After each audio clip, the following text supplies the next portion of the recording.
Kumusta ang sitwasyon niyo diyan? Ay, mahaan ka bagyo dya.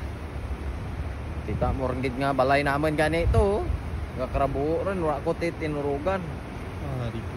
Naglagaw lamang ganito sa suba kay para maglantaw ko kang gakaraanod ng mga kahoy, gasarabit ng mga rurok. Duro. Pinalantaw ko gali ang amon nga sakayan tay. Dito sa kayan niyo. Ay.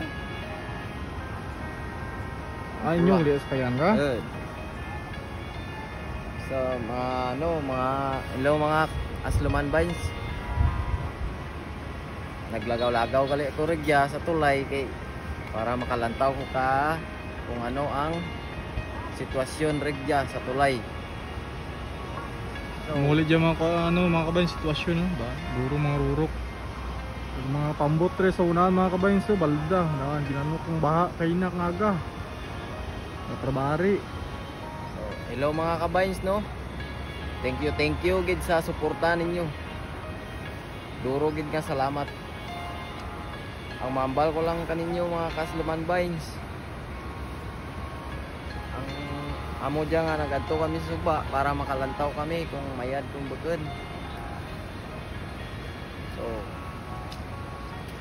duro gid nga salamat kaninyo mga kasluman vines. Amo lang gid ra nga mahambal kaninyo. Keep safe everyone.